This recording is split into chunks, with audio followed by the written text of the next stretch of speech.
Hey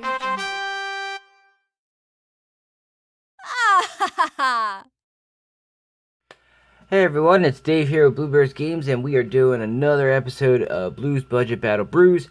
This week we are doing a deck we call Starvation, and it's called Starvation because it is probably the scourge of Magic, at least in most players' eyes. It is land destruction, and the reason why it's called Starvation is because if you starve your opponent of mana or resources to play things, they sit there and do nothing. This deck is actually a request from a friend of mine who wanted to see me do a budget version of what his favorite thing in Magic was always, and it was land destruction. Way back in the day when he played his stupid Power 9 deck with nothing but OG land destruction from all the 5 colors, where it was all 2 to cast and not like 4 to cast. His deck was very expensive at the time, but not anywhere near as expensive as it is now, and he regrets selling all of his cards now, I'm sure. Anyway, so this is Starvation. It is red, green, or gruel colors, and it will be focused on that. So let's go over the deck, and we'll go from there. And let me zoom out a little bit. Alright, so there aren't a lot of creatures in this deck, but the one that is in here is Acidic Slime. It is a 5 to cast 2/2 Death Touch, and that's important because at least it'll be able to help kill off your opponent's creatures that stick on the board from all your other ways of killing them. But when it enters the battlefield, you can destroy an artifact, an enchantment, or, oh look, a land. So it does double duty. It is a living land destruction. It comes into play, it can help kill your opponent's creatures, and it destroys a land.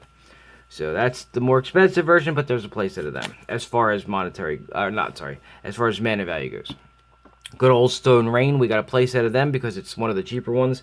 The 2 to cast ones are very expensive monetarily, and they're not available very often. So this is the cheapest version you're going to get is 3 to cast. So we start with Stone Rain, which is the OG one. And we go to Pillage, which destroys an artifact or a land. So it's almost the same thing as the Acidic Slime as far as its abilities, but it's 3 to cast, and they can't be regenerated. So not like many things can be when it comes to artifacts and lands, but it can't be. Back in the day, there was regenerating artifacts. The Pillage is an older card.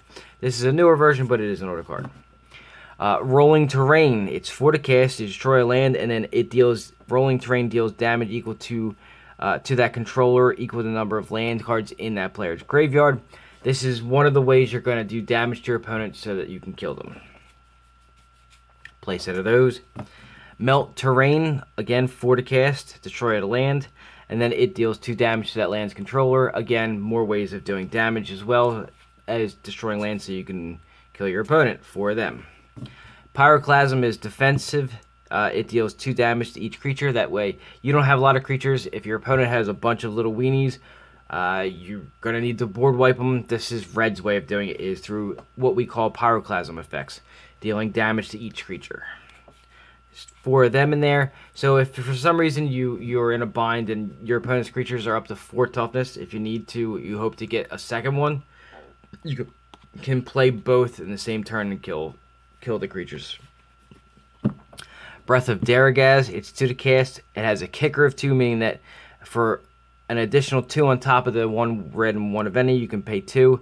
So when Breath of Daragaz is cast, it deals 1 damage to each creature without flying and each player. And if you paid the kicker cost, it deals 4 damage to those creatures and those players instead. 2 of those in there for in case you have to kill bigger things. One of the ways this deck wins as far as dealing damage to your opponent is through Curse of the Pierced Heart. At the beginning of enchanted player's upkeep, Cursed Heart deals 1 damage to that player.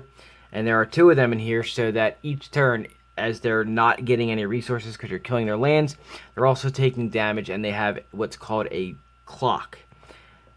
So we have 20 life to start with in this game. If you have 2 of these out, that's a 10-turn clock. Simple and basic. The spells that destroy lands, but they also do more. So we have Reclaiming Vines is 4 to cast. It destroys artifact, enchantment, or land. So that fits with Acidic Slime. It does the same thing, but for 1 less, and it's not a 2/2 creature. Creeping Mold, same exact card with a different name. So of course we're going to do the redundancy thing. It's 4 to cast, destroy an artifact, enchantment, or land. Most of the time, you're going to destroy a land. Now, in some cases, you will try to destroy an artifact or enchantment that's bothering you, but for the most part, it's going to be land. Play set of those. The foil is the first eruption. It's 3 to cast. It is a saga, which means that it comes into play with a counter, and you do whatever the counter says to do. So with one counter, the first eruption deals 1 damage to each creature without flying, so it's a little board wipey. The next turn during your, after your draw step. So after your draw step, you add a second counter, and you're going to add 2 red to your mana pool. And then on the next turn, when the third one is put on, you're going to sacrifice a mountain. And when you do, or if you do, the first eruption will deal 3 damage to each creature. So this is kind of to help you wipe the board from your opponent's side, so you don't have to worry about whether or not they're going to kill you through combat damage. Wildfire, it's 6 to cast. Each player, that includes you, sacrifices 4 lands, and then Wildfire deals 4 damage to each creature. So, yes, it hurts you, but the whole point is to, by the time that you do this, you should have more lands out than your opponent because you're destroying their lands as they go. This helps keep their creatures down. It helps keep their land count down. And so you have to sacrifice a few, little fodder never hurts. It's red, for God's sakes. Dingus Egg, 4 to cast enchantment, and each time a player puts a land into their graveyard from play, Dingus Egg will deal 2 damage to that land's controller. So remember, you're doing nothing but land destruction every time, there's not a lot of ways to deal damage in land destruction builds, so this is one of them. So every time you kill one of the lands, they take 2 damage. Inferno is 7 to cast, so the point of this is that it's going to be a slow burn for this deck. You're not really going to kill your opponent within 3 turns. It's not how land destruction works. You're going to do it slow and methodically. You're going to get to 7 lands with this deck eventually. And if you do, Inferno will deal 6 damage to all players and all creatures. So again, this is a way to board wipe your opponent's side to deal damage. So it's a natural fit for a deck like this. The lands, I start off with a Memorial to War. It comes into play tapped, which I hate. But it does what you want it to do. It taps to add a red. And then you can actually pay 5, tap it, and sacrifice it. And you can destroy a land. If for some reason you're not able to get a spell to go off to destroy a land, say you're playing against a blue player, this gets around that because it's an ability. Unless they have something like Stifle, which stops an ability, this is your way around counter magic. There's 2 of them. We're in red-green, and it's Gruul colors, so the Gruul Guildgate, which is the red-green tap land. And then the rest is just basic mountains and forests. So, that is my Starvation deck, or land destruction deck. It is my red-green blues budget battle brew. This is again, $20 deck. If you didn't see the last video, I'll explain it again. I've changed the way that I do my budget decks as far as sales purposes. I no longer will offer discounts and make it confusing. It's simple. $20 a deck. After the first deck, if you buy more than one, it's free shipping. So it's $20 a deck. First one, it's $6 shipping. If you buy a second one, no shipping. Got it? Alright, if you have any questions or concerns, or you want to go and purchase this deck or any of the other decks that I have, Blue Bears Games on Facebook. Email me, bluebearsgames@gmail.com, or put a message here and I'll figure out how to get a hold of you. So, that's the Starvation deck. Now we go to my tip of the week. It's not really a tip, this is more like information. This week we're going to go over a commander thing. For those of you that do play Commander, this is a question that comes up so frequently that I have to at least address it. Alright? So, color identity for a Commander. And it gets really, really complicated if you don't know what you're looking at. So, a card's color identity is, and how it works in Commander is, whatever mana symbols appear on the card, both front and back. This is a mana symbol here. There are some cards that have mana symbols here. A card's color identity is any colors that appear. The only exception is reminder text. There is an ability out there that has reminder text that you can pay a hybrid mana white-black. That does not count. Its ability is something else. Its color identity does not include the ability. So I will put some cards up here so you can see what I'm talking about. So my examples that I'll give you. So we're going to go over some cards and give you the color identity. Talrand, the Sky Summoner, is a blue card.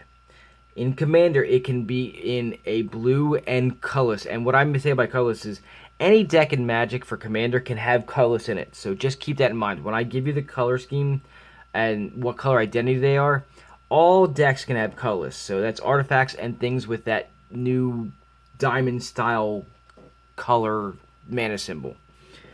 But Talrand itself is a mono blue, which means that every card in a deck for Talrand or anything similar to that can only be blue or colorless.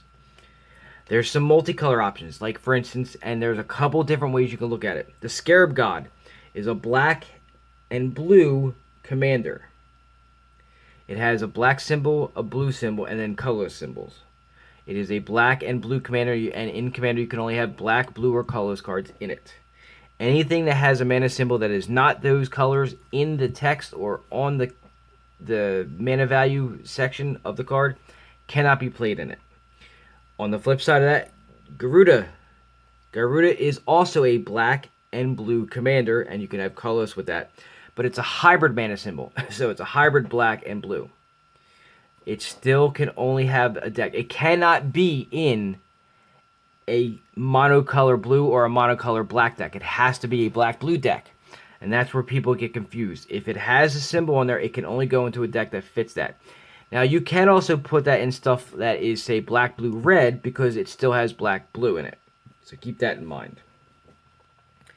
Hybrid mana symbols, I have to go over a little bit more. It means that the identity is, again, both. So it can be put in a commander that is black and blue, for Garuda specifically. It also means as a commander, his deck. So for hybrid mana symbols, it's the same thing as if though it was the Scarab God, where because his colors are black, blue in his mana value, the deck itself can only be black and blue. So keep that in mind. So as far as color identity, what about a card with no mana symbols on it? For instance, there are things out there that don't have a mana cost. They are usually something that you suspend. The simple answer is in the corner here, not the corner, on the side of the card here, on either the front side or back side, depending on what kind of card it is. And I'm going to put up here, I think Ancestral Vision is my best example I'll put up here. Has a dot that is a color. That is a color indicator. That will tell you what color the card is. Usually you can go by the border, but sometimes you're going to have to go by the color indicator. Okay? And then the last thing that I can think of off the top of my head is there are cards that are flip cards now. This is a newer thing in Magic. This was not around forever. Flip cards are a card like Valky, God of Lies, and which also is Tybalt, Cosmic Imposter. The color identity on that card is whatever is on both sides. So one side is black and the other side is black and red. So that card can only be as a commander. The deck is going to be a black and red deck. And in a commander deck in the 99, it can only go into a deck that has at least black and red in the actual mana value section of the card. So, or the mana cost section. They've changed the name, so it's kind of confusing when I go over it. They changed it from converted mana cost to mana values, and now I'm just like, I'm trying to transition into that. But, so, the example, and I'm going to put the card both sides up here for you guys to look at. So, one side is black, one side is black-red. The deck it can helm is a black-red deck. And one thing that people don't realize is that if you have two colors in your commander, it doesn't mean that you have to have both colors in the deck, but it makes it a little easier to play the deck, and usually you want more colors anyway. But it cannot be in a deck that doesn't have at least both or all of the colors on both sides of the cards. So keep that in mind. For this, if you have any questions about this, I can go into it in further detail. This is just a quick overview to help you at least get a little bit of an idea as to what the hell is going on in Magic when it comes to Commander and color identity. I can always go over anything you need to. bluebearsgames at gmail.com, bluebearsgames on Facebook, or put a comment in the section below and we'll go over that. Again, last week I did see that we hit 300. I will get into doing a giveaway for a code. I don't know if it's going to be through Arena or Moto, but it'll be one of them. And if you don't know what those are, I'm sorry. You know what Arena is. Everybody's talking about it. Moto is Magic the Gathering Online. I do have coach for that, so it depends on what you like. But I will get into that eventually, hopefully soon. Either way, thank you for your time. That's my time for the week. Again, if you have any, questions, comments, or concerns, go to the Facebook page or email me or send me, put a comment in the section below. Please remember to like, subscribe, and share this video out to people who may be interested in a deck like this or possibly wants to know anything about color identity. Either way, I'm happy to go over anything that you'd like to know. Just, whatever you need. Anyway, stay safe, enjoy your week, and I will see you guys all next week.